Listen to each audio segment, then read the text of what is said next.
इस वीडियो में मैं हाई स्कूल की परीक्षा पत्र 2013 का क्वेश्चन पेपर लेके आया।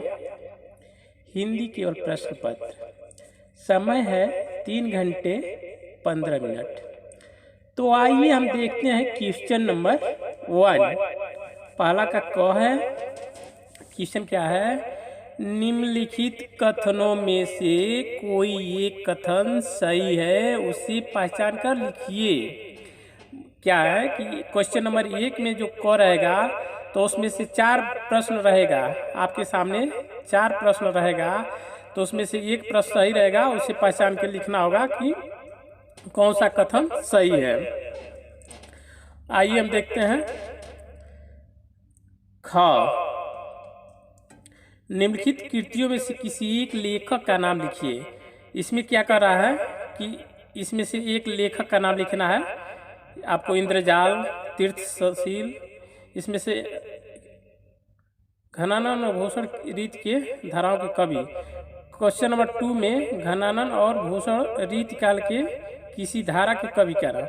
इसमें आपको कवि के नाम लिखना है। घनानन और भूषण रीत काल के किस धारा के कवि हैं, तो इसमें धारा के कवियों का नाम लिखना है। ख में प्रगतिवादी काव्य धारा के 2 प्रमुख कवियों के नाम लिखना है। 2 नंबर का एक क्वेश्चन रहेगा। ग, चिदम्बरा के रचयिता का नाम लिखिए। इस चिदम्बरा के रचयिता किस लेख रचयिता के नाम लिखना है। इसमें 1 नंबर का एक क्वेश्चन है। प्रश्न नंबर 3, निम्नलिखित गद्यांशों में से किसी एक के नीचे दिए गए प्रश्नों का उत्तर लिखिए। तो इसमें क्या है कि क का जो है क और ख रहेगा, आपको दोनों में से एक करना है, जो आपको इजी लगे वो करना है। तो ये क्या है? उपयुक्त गद्यांश का संदर्भ लिखिए। इसका संदर्भ लिखना है, मानो किस पाठ से लिया गया है, इसका लेखक कौन है, ठीक है। रेखांकित अंश की व्याख्या करना है। ये जो रेखा खींचा है ना, लाइन खींचा है, इसका व्याख्या करना है, ठीक है। चंद्र तल पर मानव के पांव के निशान किस प्रतीत है, इसी में आप पढ़ेंगे तो इसका उत्तर आपको मिल जाएगा। तो इसमें से आपको इतना करना है। अगर ये नहीं समझ में आए तो आप ख करिए। अगर ख आपको इजी लगे तो सेम कंडीशन वही है।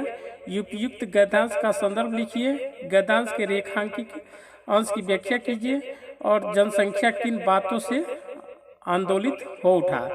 तो एक क्वेश्चन का ये आप पढ़िएगा ना, तो इसमें इसका उत्तर आपको मिल जाएगा, ठीक है।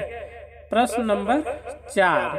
प्रश्न नंबर 4 क्या कर रहा है? निम्नलिखित पद्यांशों में से किसी एक की संदर्भ सहित व्याख्या कीजिए तथा काव्य संदर्भ लिखिए। ये प्रश्न नंबर 4 आपका, ये भी 6 नंबर का रहेगा, ठीक है। तो इसमें से आपको इसकी व्याख्या करना है। जैसे ये भी क और ख रहेगा, ठीक है। देखिए ये भी क और ख रहेगा, तो ये पद है, इसको पढ़ के इसका भी लेखक का नाम लिखना है, किस पाठ से लिया गया है उसका नाम लिखना है, और इसका व्याख्या करना है। उधव मन भय 10-20, एक हुतो सो गयो श्याम संग को औराध ईस। इसका आपका व्याख्या करना है। तो पहले आप इसका संदर्भ लिखेंगे, उसके बाद से किस पाठ से लिया गया है, लेखक का नाम लिखेंगे, और इसका व्याख्या करेंगे। इसमें भी क और ख है। तो आपको अगर क समझ में आता है तो क करिए, और नहीं तो ख समझ में आता है तो ख करिए। इसका लेखक लिखेंगे तो 1 नंबर मिलेगा, और किस पाठ से लिया गया वो लिखेंगे तो 1 नंबर मिलेगा, और इसका वो करिएगा, व्याख्या करिएगा तो 4 नंबर उस पर आपको मिल जाएगा, ठीक है। देखिए एक ख है ना, क और ख भी आप कर सकते हैं। अगर ख आता है तो ख करिए। विश्व, देखिए प्रश्न नंबर 5 देखेंगे। निम्नलिखित लेखकों में से किसी एक लेखक का जीवन परिचय दीजिए और उसकी एक रचना का नाम लिखिए। तब देखिए इसमें से आपको लेखक का जीवन परिचय लिखना है। तो जयप्रकाश भारती हैं, डॉक्टर राजेंद्र प्रसाद जी हैं, पद्मलाल पुन्नालाल बख्शी जी हैं। निम्नलिखित कवियों में से किसी एक, देखिए 5 में क और ख रहेगा, तो 1 में गद्यांश रहेगा, 1 में पद्यांश। अब कवि, एक कवि का पूछ रहा है, तो निम्नलिखित कवियों में से किसी एक कवि का जीवन परिचय दीजिए, ये भी 4 नंबर का रहेगा। ठीक है, तो रसकांत, सुमित्रानंद पंत, राम नरेश त्रिपाठी, ये तीनों में से किसी एक का आपको जीवन परिचय लिखना है। प्रश्न नंबर 6, निम्नलिखित का संदर्भ सहित हिंदी में अनुवाद। ये देखिए संस्कृत में दिया है, ये 4 नंबर का क्वेश्चन रहेगा। प्रश्न नंबर 6 अगर करते हैं तो आपको 4 नंबर मिलेगा। इसमें भी एक क और ख मनो 2 रहेगा। तो इसमें क्या है कि आपको अनुवाद करना है, संस्कृत से हिंदी बनाना है, संदर्भ सहित मन देखिए किस पाठ से लिया गया है, इसका भी लेखक क्या है, ये सब आपको लिखना होगा। ठीक है, तो इसमें आपको 4 नंबर मिल जाएगा। इसमें भी अथवा रहेगा, मान लीजिए ये अगर आता है तो ये कर दीजिए, नहीं तो अथवा ये नीचे वाला कोई एक करना है। प्रश्न नंबर 7, अपनी पाठ्य पुस्तक कंठ किए गए कोई एक श्लोक। देखिए प्रश्न नंबर 7 में आपको 2 नंबर मिलने वाला है। इसमें क्या है कि आप कोई अगर आपको 4 नंबर 4 लाइन का श्लोक आता है तो इसमें लिखना है, जो इसमें न दिया हो, जो श्लोक इसमें न आया हो वो श्लोक लिख देते हैं तो आपको 2 नंबर मिल जाएगा, एक क में। और ख में देखिए निम्नलिखित प्रश्नों में किन्हीं 2 प्रश्नों का उत्तर संस्कृत। इसमें देखिए 3 प्रश्न दिया है, तो 4 प्रश्न दिया है, तो 4 में से 2 का आपको संस्कृत में उत्तर देना है। निम्नलिखित प्रश्नों में से किन्हीं 2 प्रश्नों के 4 दिया है, तो 4 में से 2 का आपको उत्तर संस्कृत में देना है।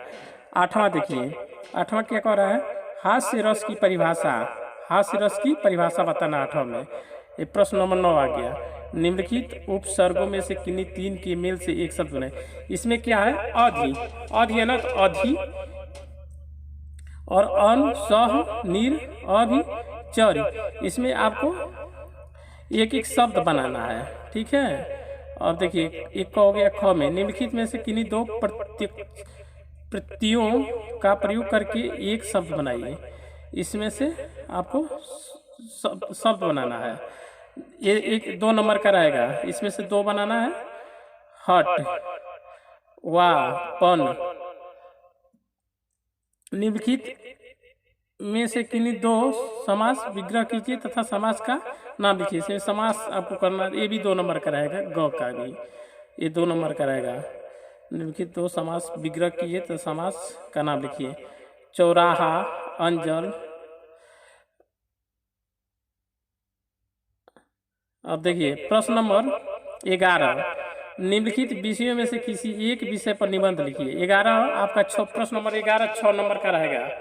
तो आपको क्या है कि इसमें निबंध लिखना है। प्रिय कवि पर लिखिए, प्रदूषण की समस्या और समाधान को, दूर संचार की उपयोगिता, विद्यार्थी और अनुशासन, स्वास्थ्य शिक्षा की अनिवार्यता। इसमें से जिस पर भी आपको याद है अगर निबंध लिखते हैं तो आपको 6 नंबर मिलेगा। ठीक है, प्रश्न नंबर 11 6 नंबर का है, निबंध लिखना है। तो आप एक निबंध इस पर लिख सकते हैं। 12 में, अपने पठित खंड काव्य के आधार पर निम्नलिखित प्रश्नों में से किसी एक का उत्तर दीजिए। करमवीर भारत खंड काव्य के खष्ट सर की कथा अपने शब्दों में लिखिए। ठीक है, तो इसमें से घ का तुमुल खंड के आधार पर लक्ष्मण मेघनाथ युद्ध तथा लक्ष्मण की मूर्छा शीर्ष की कथा वस्तु अपने शब्दों में लिखिए। इसमें बहुत है, आप जो अगर आपको समझ में आता है उस पर एक आप लिख सकते हैं। जय सुभाष खंड काव्य के तिथि सर की कथा अपने शब्दों में लिखिए। जय सुभाष खंड काव्य के आधार पर देश बंधु चिरंदास के चरित्र चित्रण कीजिए। ज्योति जवाहरलाल खंड की कथा वस्तु संक्षेप में लिखिए। ज्योति जवाहर खंड के आधार पर पंडित जवाहरलाल नेहरू का चरित्र चित्रण कीजिए। अग्र पूजा खंड काव्य के आधार पर अग्र पूजा शीर्षक की कथा अपने शब्दों में लिखिए। इसमें से जो आपको इजी लगता है वो आप एक क्वेश्चन कर सकते हैं। नेक्स्ट वीडियो हम ये 2013 का रहा, 2014